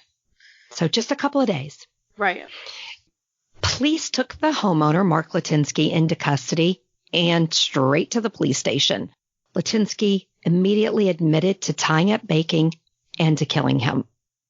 Lutinsky shocked the seasoned investigators when he told them he had also cooked and eaten Kevin Bacon's testicles after killing him. Oh my gosh. He openly, everything I read, he was like, "Yeah, so I did this and I ate his balls." They did not know this information until he shared it. They just thought they were missing. And it makes my stomach turn. Thankfully, it appears at the time that Bacon was castrated, he was already deceased when his testicles were removed. So he didn't suffer through that. Still, being stabbed in the back and then having your throat slit is an awful way to die. I mean, just beyond anything. What gets a little bit harder is details in this case are coming to light. It has been reported that Mark Lutinsky was married to Jamie Arnold, who had moved out of the home in September of 2019 as he and Lutinsky separated. Lutinsky had previously been married to a woman, Emily, and they had 4 children together, which Lutinsky had previously been charged with kidnapping of those children. And at the time, Lutinsky was diagnosed with major depression, paranoid schizophrenia, and traits of a personality disorder. After Lutinsky sought professional help for his mental illness and agreed to take medication, the charges were dropped entirely. His new husband did not know of all of this. Mark had joint custody of his 4 children. However, Emily, his ex-wife, had gone back to court recently saying he was not taking his medication and was acting erratic again. Arnold and Lutinsky separated because he said Lutinsky started spiraling out of control and was having a lot of issues after being fired from his job, but swore he was never dangerous. Police said that Mark Lutinsky had been on their radar for several months after 2 different men reported consensual bondage sessions that went too far. Both of the men did not want to file charges and said they were just creeped out. Based on the 911 call on October 10th, 2019, by one of the men, it is presumed that Lutinsky had drugged the man as he indicated he woke up in the basement, chained up, and was able to use his knife to cut a leather strap, which was connected to a metal chain, and then he fled the home. Then about a month later, in November of 2019, a month before Kevin was killed, another man fled the home wearing a leather kilt and told the 911 operator that he escaped a home where he had been chained up in the basement. So because these 2 men were scared for their personal life to get out there, a consensual bondage episode went too far. They were scared to come out. If they had, Kevin maybe would still be alive today. Awful. It's awful. Another thing, that gets me crazy. Kevin Bacon's family has told the press and the people in the community, we want you to not focus on the fact that our son had some dark issues. Just focus on him being murdered. You do not shame the victim. Consensual bondage, guys, I'm not into it, but if you are and you're consensual and you have a safe word, everybody do you. Right. Agreed? Do you. Parents, sorry, I have a son that's gay. Hope he's not doing that, but if he is, he didn't ask to be murdered. No. No, it's Not at irrelevant. all. It's exactly. So Mark Litinsky has been charged with murder and mutilation of a body in connection with Kevin's murder. The judge in the case ordered Litinsky to undergo psychiatric evaluation to determine his mental fitness. They are currently doing that over the next 90 days. Litinsky has pled not guilty. Remember, he confessed. His attorney is preparing an insanity offense, which, based on everything, is highly likely. I was gonna say that sounds reasonable. Sounds pretty insane to me. Yeah. Yeah. I would rather see him go to the worst prison. On the day he arrived for his arraignment, when he was asked if his name was Mark Litinsky, he replied, "No, my name is Edgar Thomas Heel, and Mark Litinsky is my nephew." So I don't know if he's just setting a stage Seems or like if an he's act. truly Bunny Boiler crazy, as I like to say. They do have him back on his medication, so we will see. I can only imagine that Kevin's family wants him to go to the worst prison and things done to him. So if anyone is interested, the home where Kevin was murdered has been put on the market for sale after Security Federal Credit Union foreclosed on the property in January of 2020. The property is due to be auctioned off on February 26th in Shawassee County Circuit Court. It's 5 acres, valued at $90,000. Is that what they're starting at for the auction? 90,000. Why are you in? They haven't said. That's just what it's No. valued at. Just my So question. I'm I know. hoping someone buys it, tears down the house, and gets rid of it.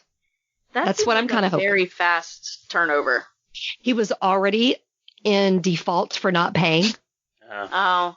I can tell you in Texas, they wouldn't allow that because what if during the trial, the jury wants to go and visit the scene? I don't know about Michigan. Apparently it's done. It's going up. You can see pictures and the auction site. Where in Michigan was this? Around Flint? Mm-hmm. Oh, yeah. Well, that's like a bankrupt city. It is. And I think that's what it comes down to. They need to do it. Yeah. Now, one thing I would like to say, Kevin Bacon was a colorful, vibrant person, says his best friends. He loved his life, his cat Smokey and Fuzzy, and he had a dog named Hannah, which Oh. just breaks my heart. And the other thing I would like to say, if your friends are on any dating app, make sure they give you the name of the person, the address where they're going. Because back when I was around those age where, things happen, you want to hook up, I made the guys give me their driver's license for my girlfriends before they could go home with them from a club. Very smart. Here, here. I mean, Very smart. tell somebody where you're going, turn on a location thing on your phone. People can find you. Do not shame a victim because they met up with somebody on an app. Right. It's sad. And it just happened Christmas Day. His family was waiting for him to show up for breakfast at 9 a.m. and he never showed up. Oh, so sad. That's really. I was just talking about this case with a girlfriend of mine the other day because her kids are older than mine. Right now they're 20, 23, and it just hits home because you just view this as a parent. I think once you get to this age, it's just a completely different way that you could never ever fathom to view it before. It is. And with me having a son who's gay, and I know there was a time that he and his partner of like 17 years split up and he was on those apps. And I'm thankful that he would always, even though it was an uncomfortable conversation, he would shoot me a text. Mom, I'm meeting, the person says their name is this, I'm meeting them here. Because you don't know. Yeah. Mm-hmm. And I can't imagine as parents getting that call and this information being released to the public. I mean, And it's that's important what, as a parent to say, to be open to that and being like, even if I don't necessarily agree with what you're doing, I want you to be safe above anything else. So exactly. always come to me and let me know what's going on. And the media sometimes, too, has a tendency to re-victimize victims. That's why you get a lot of people who are assaulted that don't want to come forward. Yeah, I mean, and why shame him? So what? It was Christmas Eve. He was single. He was a young, viral man. So he wanted to go meet up with somebody, and they like to do a little kink. Doesn't mean he deserved to be killed. Exactly. And so it just breaks my heart. And I'm in shock that that property is up for sale. This happened just a couple of months ago. How can you put that property up? I mean, I know the town. I knew a lot about this case because the corporate headquarters for my company is near that area. And so someone from the office shared it with me, and I've just been heartbroken since. That's all I got, and I need a drink after that because I just... Take a big swig, Terry. And I also want to say all the stuff on Twitter is horrible. People making jokes about whether or not the parts that were eaten tasted like bacon. I'm just going to say that's wrong. And Kevin Bacon, the actor, even spoke out and said he was horrified by the puns people were saying. I hope your case isn't quite as dark. We are a true crime group, right? We'll see. I mean, I've glossed over some stuff, so we'll get. So this is Genevieve Germain from True Crime Real Time, and before I get started, I just wanted to give a big shout out to John Wells, because typically I like to have at least 20 different sources when I'm doing this, but as you all know, I just put this together last minute. So I have two main sources. One is John Wells. He's a fantastic award-winning journalist who specializes in long-form journalism, who actually works at the Hamilton Spectator. He's also got a couple of books out. And then the other one is from Lee Mellor, which is an author of Cold North Killers, focuses on Canadian killers. So that being said, those were my two main sources of information, but I'll have that all listed out later.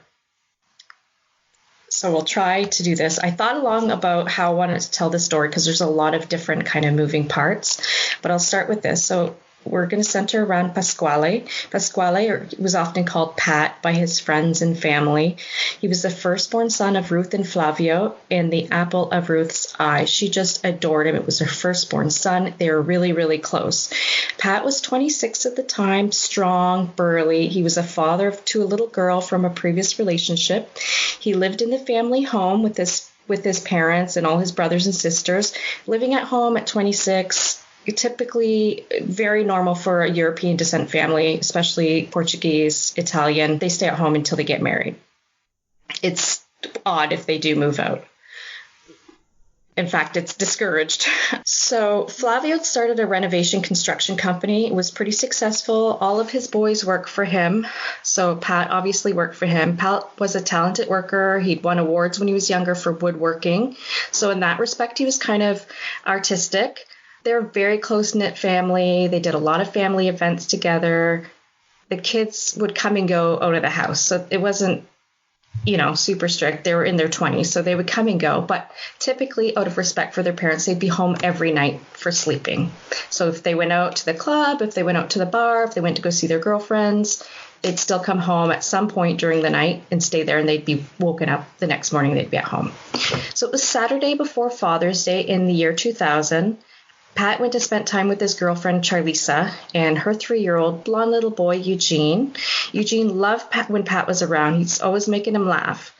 Pat and Charlisa had known each other since high school, but they only just started dating for the last couple of months.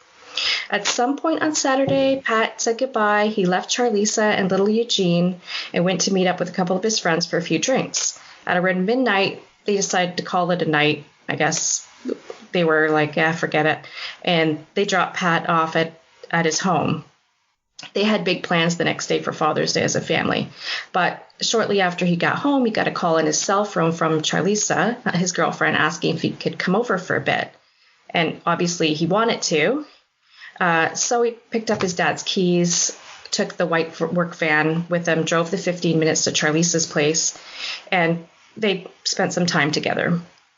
His mom did not want him to go. She was like, it's too late. We got plans tomorrow. But she didn't say anything to him because his dad had previously kind of got mad at her for doing that and said, listen, he's a grown man. Let him do his thing. So she didn't say anything, but, she regretted it. She has regretted it since that day, to this day. Charlize had put Eugene to bed. He was feeling a bit sick. He was looking forward to, and she was looking forward to seeing Pat for some alone time. So when Ruth and Flavio got up the next morning, Pat wasn't home. Ruth called Pat, no answer. She was constantly trying his number, and each attempt to reach her son yielded the same results, no answer. At around 4:45 on the 18th, so it was on Father's Day, Flavio and Ruth were driving on King Street East and noticed the white construction van parked on the side of the street. Flavio immediately called one of his other sons and asked him to bring him the extra set of keys to the van. He then opened the back doors. They weren't locked, but the alarm went off. Nothing seemed untoward with the van. So Flavio ended up driving that van home at that time, and his other son brought his mom home in the other car. So not too long after this, a blonde toddler wearing a very dirty diaper and a dirty T-shirt was seen walking down King Street East alone in his bare feet. It had rained really hard earlier, but it was drying up at this point and was around 22 degrees Celsius, which is 68 degrees Fahrenheit. After walking 140 meters, or just under 460 feet, he entered a convenience store. The clerk was concerned. Here was this dirty little boy in bare feet, and he about 3 years old, all alone. The boy was feeling sick. He ended up vomiting on the floor. The clerk called the police to say there's a child here with no parents. Like, can you come and check this out? Constable Carter was on his way home from work. It was Father's Day, so he had arranged to actually leave work earlier so that he could go spend time with his family to celebrate Father's Day. And on his way, he was still in his cruiser. He got a call to say, okay, you need to go check out this found child. It shouldn't take too long. Most of the found child calls usually don't end up badly. It doesn't take too long. They just reunite the child with the parents. It could be that one of the kids got out of the house without them seeing and wandered down the street. And that was what typically happened with the types of calls that they got, 9 out of the 10 times. So he figured, it shouldn't take too long. I should be home in no time. That's what they told him anyways. So when he stepped into the variety store and he saw the little boy, he said his diaper looked as though it was about to explode. He had been in it for a very long time. The clerk told Constable Carter that the boy had vomited on the floor, so Constable Carter thought, okay, let me pick him up. We'll bring him outside, get him some fresh air, probably because the smell was pretty bad. While he was outside with the little boy, 2 women approached him and told him that they knew who this little boy was. His name was Eugene, and that he lived with his mom, Charlize, at the apartment building down the street. Constable Carter followed the 2 women with the little boy in his arms. They ran around the back of the building, and the women pointed out which apartment was Charlize's, so he climbed the 8 metal steps to the second floor and knocked on the back door. No answer. He called out police again and knocked again, still no answer. Growing aggravated, he knocked again. By this time, he's knocking really hard because he's not thinking that anything bad's going on. He's thinking these guys somehow weren't watching their child and he got out of the house. So he really pummels the door, and the door kind of opens slightly. But something was blocking the door, so it didn't open all the way. That's when he got a really terrible feeling, like this is not good. The door opened, it wasn't shut properly. So he turned around, talked to the 2 women, asked them to take care of Eugene temporarily. He needed to be cleaned, fed, whatnot, and took their information. At the same time, another tenant came out because obviously of all the noise and said, hey, Charlize's keys are actually dangling from the front door. So he thought, okay, not good. So he called for backup. Went around to the front of the building, waited for backup to arrive, and then when another officer got there, decided to go into the apartment unit with him. And that's when he called out for a 10-3. So a 10-3 is when a police calls out for a 10-3, that's for radio silence. So that's to keep the channel clear in case they need to call for additional backup, but it's also in case somebody's listening in, like the perpetrator, they don't want to give away their information. So the channel is to be kept clear. It's on silence unless absolutely necessary. So he entered the messy and disheveled apartment, muscles tense, ready to react. His gun at his hand at his hip to where his gun is. The front door opened up to the living room. A few paces down the hall was a small bathroom to the left, and across from it a little boy's room. Toys littered the floor, the bed close to the closet, and the closet door open. A little further down the hall was the main bedroom. Blood spattered the wall, and the bed was saturated. He called for an ambulance, then corrected himself. Make that 2 ambulances. Flavio and Ruth still hadn't heard from Pat, despite their many frantic calls. So Flavio, his 2 sons, one of his son's fiancés, and the 2 friends that Pat hung out with the night before all got in a car and headed towards the area where they had found Pat, the construction truck or van on King Street East. And when they got there, they were very surprised to see JT. What is going on? I didn't know this subject did it for you.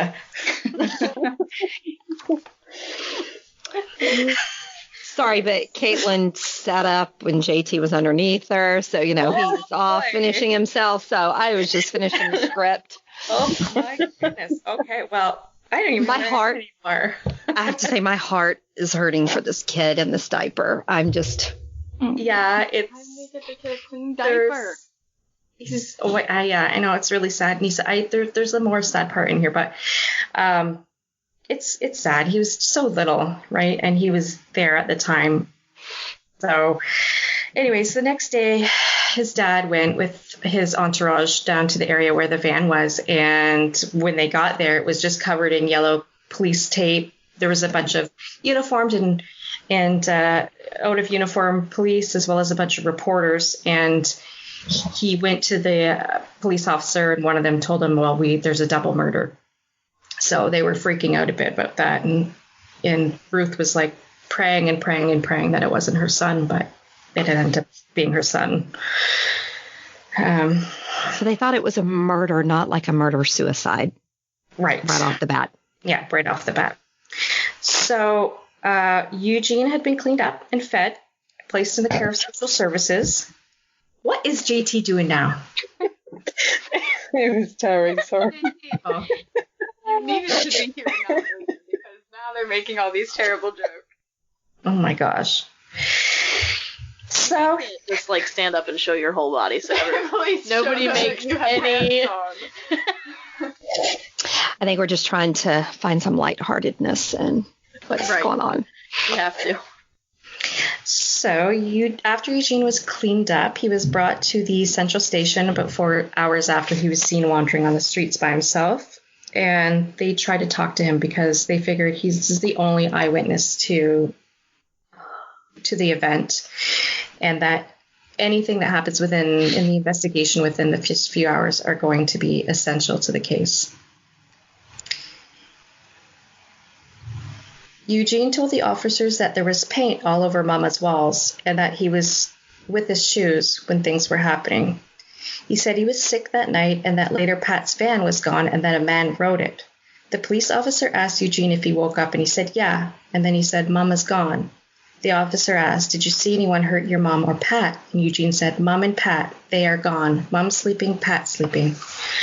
The forensic unit started that evening. First, just a walkthrough, not touch anything because the bodies of Pat and Charlisa were still in that room. So what they do is they'll generally do a walkthrough first before the coroner comes in and pronounces them dead. And then they start their forensic testing and everything. So the forensic leads first notes that the balcony door facing King Street was open. And on the balcony, there was an open purse on a couch and a pair of men's sandals. Beside the living room was the front door. The front door was closed and the key link lock dangling from the lock. And then there were keys in the doorknob from the outside that were hanging. The door was the door was closed at the time. So that one, it was the balcony door, the sliding door that was open. They walked past the bathroom on the left, and across the bathroom was Eugene's room. The overhead light was on and the table lamp was on. Blood was noted on the left hallway wall by the light switch and radiator. The door to the main bedroom was open and blood was evident on the door frame. 2 bodies were discovered in the room, that of a male and a female. Both victims were nude, except for a pair of socks and a watch worn by the male. The male was face down on the bed, and the female was almost in a kneeling position on the side of the bed with her head and arms on the mattress, and her ankles were crossed on the floor. There was a 1-inch bruise. There was a 1-inch bruise on her left elbow. Blood saturated the sheets and pillows, and cast-off patterns and splatter were all over the walls and ceiling. Littered under the pile of, by the way, the scene was so bad that the first officers who attended thought they were gunshot wounds because of the splatter. Littered under a pile of clothing was an aluminum baseball bat with only its handle visible at the time. Further down from the room to the right was an art room. Charlisa was an artist, and it was full of paints, brushes, canvases, easels, and she even had a little easel for Eugene to use. And this, because she's an artist and uses paints, is why Eugene described the area as having paint over Mama's walls. Further into the kitchen, the rear door was ajar. This is where Constable Carter had knocked on it, and the chain lock was still in place, so that's what was blocking the door from opening it further. The crime scene was very violent, with high-velocity spatter on the walls and ceiling. The baseball bat had evidence of blood on the fat part of the bat. A neighbor told the police that they had loaned Charlisa the bat for protection, which she kept at the front door. So the murderer had used a weapon of opportunity and had left it on scene. Additionally, a shoe print from the athletic shoe was left in a trail of blood. The coroner arrived to announce that the 2 victims were dead and they were removed from the scene. Their autopsies were scheduled the following day. The forensic pathologist completed the autopsy and confirmed that both were bludgeoned to death, struck numerous times over the head and face with multiple skull fractures and brain hemorrhaging, complete with tramline bruising, which is caused by a cylindrical object. A palm print was found on the handle of the baseball bat, but no other fingerprints were found. They brought in the OPP to do a laser fingerprinting unit, and what they do is they have the laser go through a fiber optic cable, but they couldn't find any fingerprints. So Sue, Charlisa's mom, had a terrible feeling that Sunday. She drove past her daughter's apartment, which she's done a few times, and slowed down on the side of the street, honked, waited to see if somebody would come out on the balcony, which I've guessed she's done before, but nobody came out. At 2 a.m. on that Monday, so the following day, her husband woke her up, told her get a robe on and come downstairs. And there in the kitchen, she was told the terrible news. She was so distraught, she ran to her 16-year-old son's basement bedroom to wake him up, screaming, your sister's dead. So a little bit about Charlisa. Charlisa was an artist. She was just 24 at the time. One of her paintings, just days before this happened, one of her paintings was actually shown in one of the Hamilton museums, and her name was in the newspaper as one of the artists. And she had gotten her name out there, and she loved all arts and all kinds, and she was looking into doing some animation as work, so she was maybe going to go into that area. She also volunteered with at-risk kids and teens. She would mentor them, teaching them art and cooking for them. So she was a very young lady. She was a young mom. She was out there. She was artistic and just in a new relationship, just had a really good part in her life. And her mom actually thought that she was pregnant at the time, but that hasn't been confirmed. So the investigation was extremely lengthy. It was exhaustive. They ruled out so many people. And because there was no forced entry and just the way that the murders were, it looked personal. So the police originally thought that this is somebody that knew these people, or at least one of them was a target. But they ruled everybody out in their close circle. They ruled out family. They ruled out friends. They ruled out all of Charlisa's ex-boyfriends. The palm print was promising, but at the time, only fingerprints were in the database, no palm prints. So everything was on cards. And they had about 3,000 different palm print cards that somebody would have to manually check. And by this time in the investigation, they had so many other cases coming in that the resources were no longer on that one case, right? Because at first everything's all out on that one case. So now they're spread out a little bit more and they don't have enough resources to really look at this. So it took a very long time to sort through these. And this guy that was doing it on the side of his own job basically can only do so much at a time.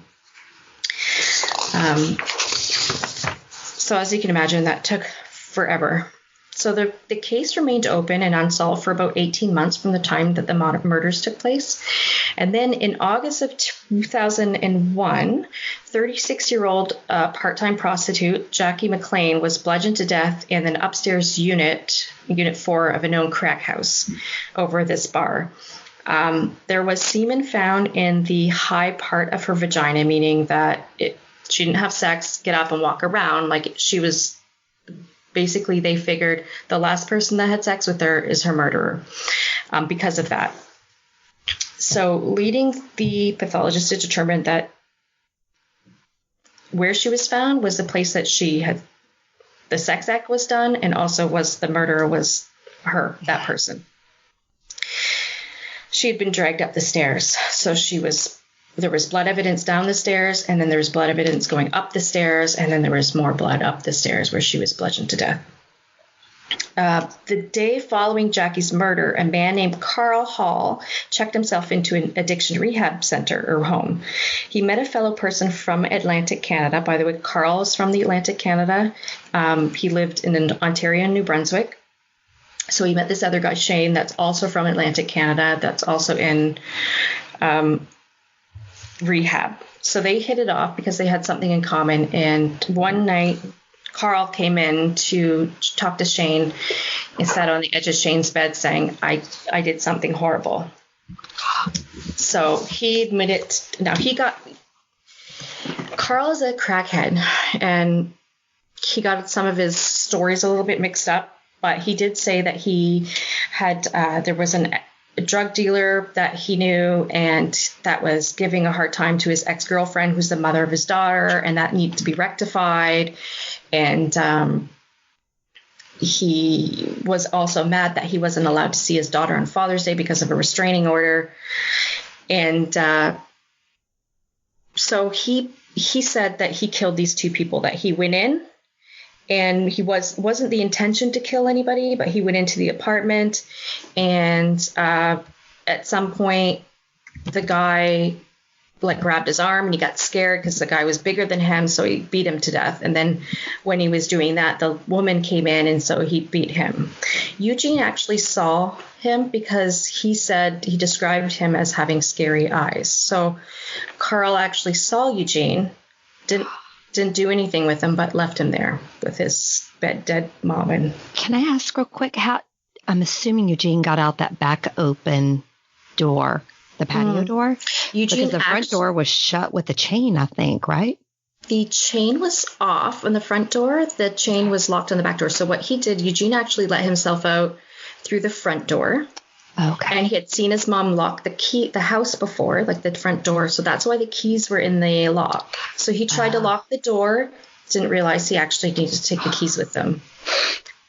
Yeah.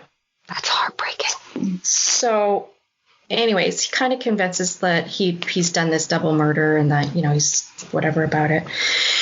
So the next day, Shane's leaving for the weekend, and he's like, oh, see ya Monday. But he was lying. He had no intentions of ever going back. That scared the crap out of him because he doesn't know if that guy did any other murders and then he was also afraid he's going to find out where I live. And, turns out because Shane actually lived in Brantford. So it turns out Carl was actually arrested in Brantford, and this made Shane super nervous because he's found that out afterwards, saying, why did he come to Brantford? Because he knew I lived there. Was he trying to find me? And so Shane actually gave an anonymous tip to the RCMP. And for the longest time, the RCMP didn't want to give that information to the Hamilton. They gave the tip. They didn't want to give the name of the person to the Hamilton PD.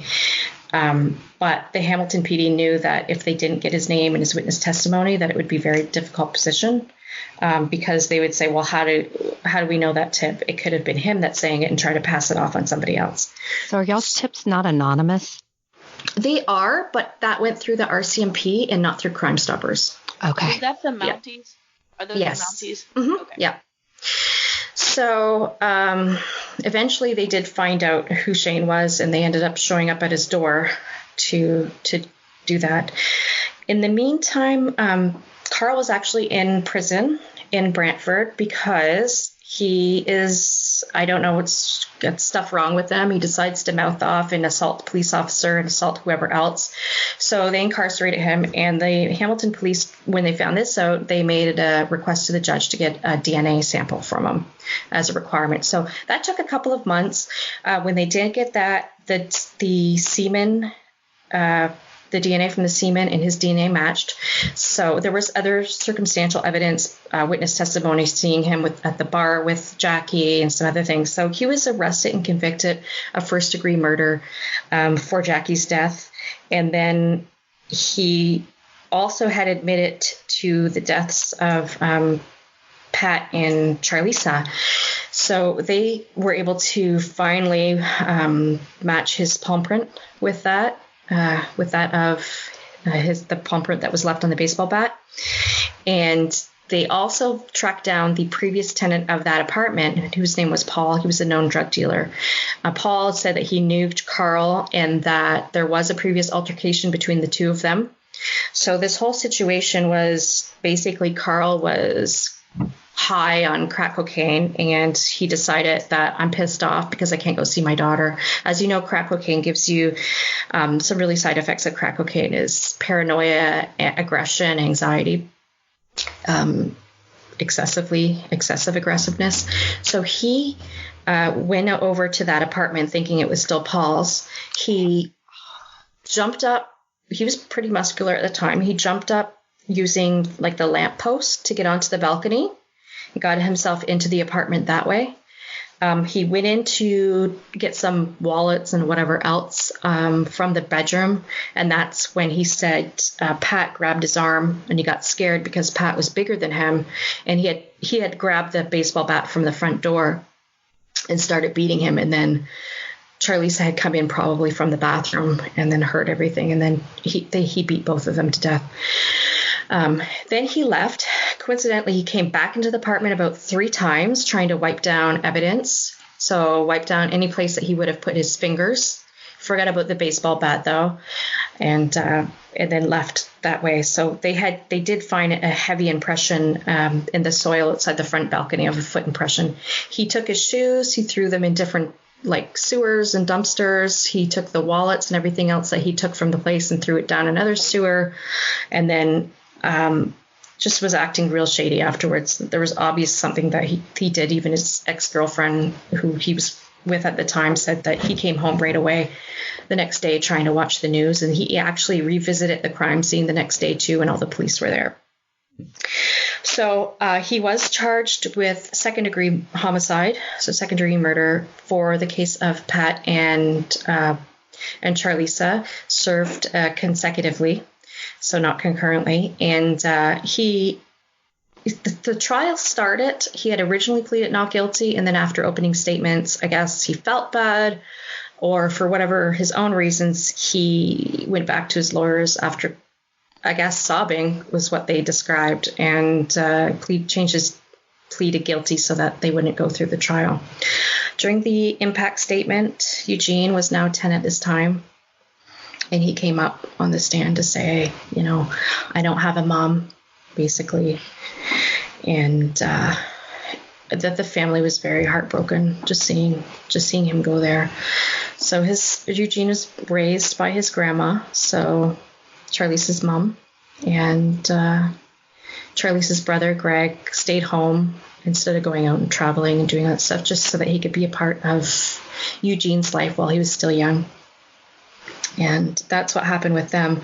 Coincidentally, as a side note, Carl had said that he hated being labeled a serial killer, that he wasn't a serial killer, and that didn't describe him. He always maintained his innocence with regards to the death of Jackie McLean, and he actually won an appeal for retrial, so by the Ontario Supreme Court, and he was granted a retrial, and in the retrial, he was acquitted of Jackie's murder. So, but he's still in jail serving the time for Pat. His lawyer said, listen, he admitted to these 2 other murders. He's already in jail. He's not going to be out until he's, 70, if that. So why would he just not leave it? But he killed them. He went to the person who he went to kill didn't live there. Yeah. So these people were killed, and a child was there. I mean, I'm sorry. He didn't kill the kid, but he doesn't get kudos for that. And he's a serial killer. He killed more than one person. Yeah. So he's. Sorry, did he remember that he had killed these people? Yes, he has. He definitely remembers killing people. Okay. He got the two scenes mixed up, and in the description he does, but he definitely remembers killing them. I mean, for someone who says that they didn't mean to murder them, that was extremely violent. It was extremely violent. Yeah. But he was also, if he was on crack, I mean, that's not an excuse, but I've heard that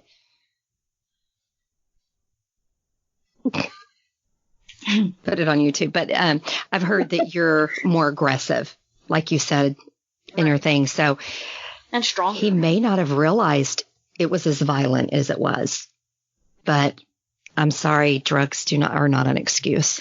Nope, and that is why he is in jail. And this 10-year-old who, saw, have they ever said he saw the eyes, but did Eugene actually see the vicious attack or just the person? I think he saw the person. I mean, he definitely saw the aftermath. Right. But did he see it happening? I mean, because I just wonder, what does that do to a child?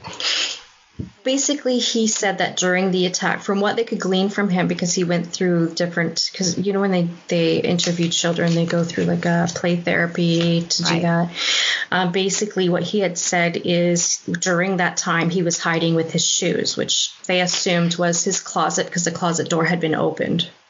So afterwards, because Carl came back into the apartment 3 different times, that's probably when Eugene saw it. But Eugene said he did get up in the night because he had been sick, and that when he went to go try to wake his mom up, she was gone. So he understood that she was gone and that there's paint all over the walls and in bed. So, I mean, very, very sad. Eugene, I believe, is still living in Hamilton. He would be, 23 now? 22, 23, yeah. Wow. So. So now. Yeah. I know that he had said that he doesn't really tell people about what happened with his mom, and he calls his grandma mom because he just doesn't want to get into it. But if somebody's really close to him, he'll tell them. But yeah, it's a sad case from my neighboring city, which is what I cover a lot of. Well, I'm glad he's in jail for doing it. I mean, and the way that they found him because of that other crime that she was then acquitted for, right? Mm-hmm. Justice happened. Yeah. Somewhat. And the police still believe that he was responsible for Jackie McLean's death. But according to the courts, he was acquitted. So, yeah. And why would he confess? I mean, you look at serial killers like Robert Yates that I just covered. He's only admitting to the ones that they have DNA, and he can't lie his way out of. So, Don't say just because he's in jail that he would tell you the truth. No, a narcissist, a liar, is going to lie until they can't. Oh, JT, you're awake. I wanted them to pour water on him so we would have it recorded. Threw a cookie at him. I whipped a cookie. Glad to know that my voice is soothing. It's so soothing that you just went to sleep. No, ask Caitlin and Amy the first time that I did something with them. He fell asleep and started snoring.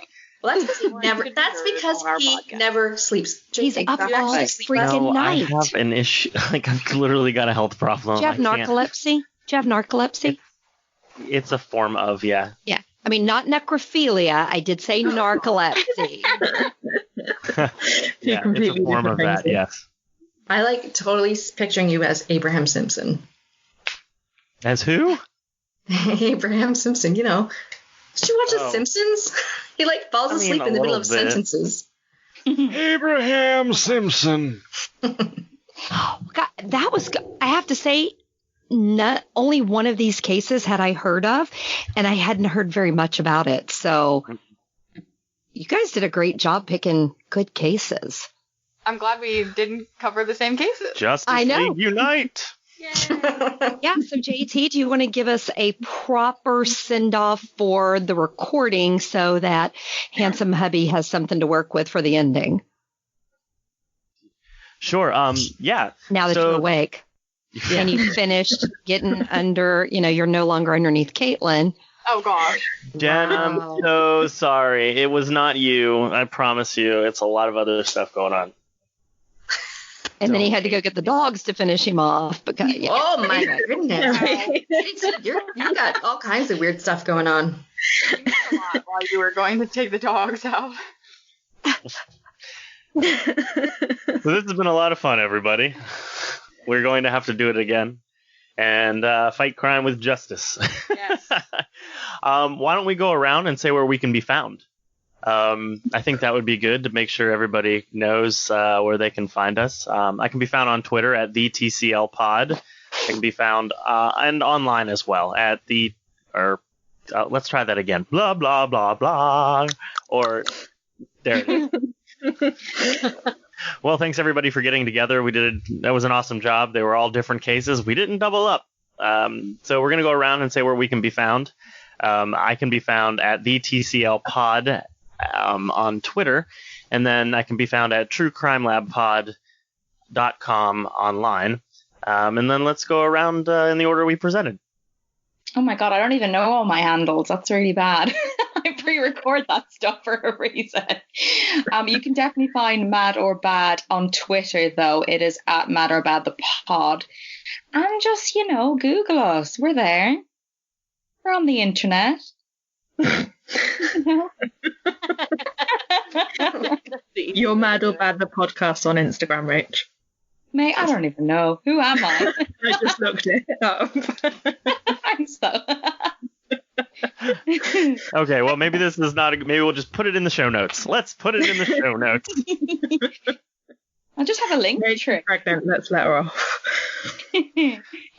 As we say, Eat Crime, you want to give yours?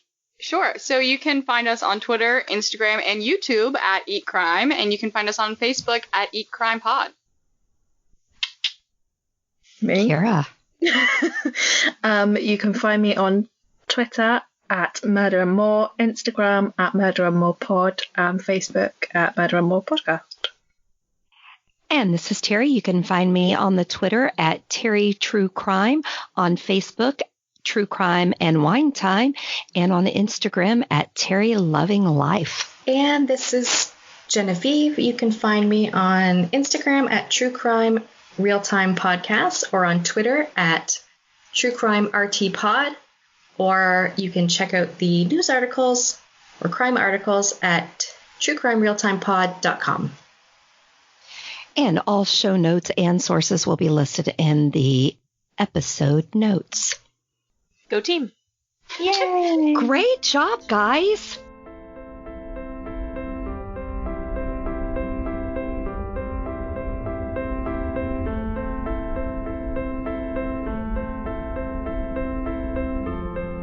Okay, guys. Thank you so much for listening to this special episode. You can follow us all on Twitter. JT from True Crime Lab is at the TCL Podcast. Rachel from Mad or Bad is at Mad or Bad the Pod. You can follow me at Murder and More. Caitlin and Amy from Eat Crime are at Eat Crime. Terry is at Terry True Crime. That's Terry with an I. And Genevieve is at True Crime RT Pod. You can also become a patron of Murder and More, True Crime and Wine Time, Eat Crime, True Crime Real Time, and Mad or Bad by heading over to www.patreon.com and searching the names of the podcasts. If you've enjoyed this episode, please head over to Apple Podcasts to leave us all a rating and review. Have an amazing rest of the week, guys, and I'll see you all this weekend for another episode.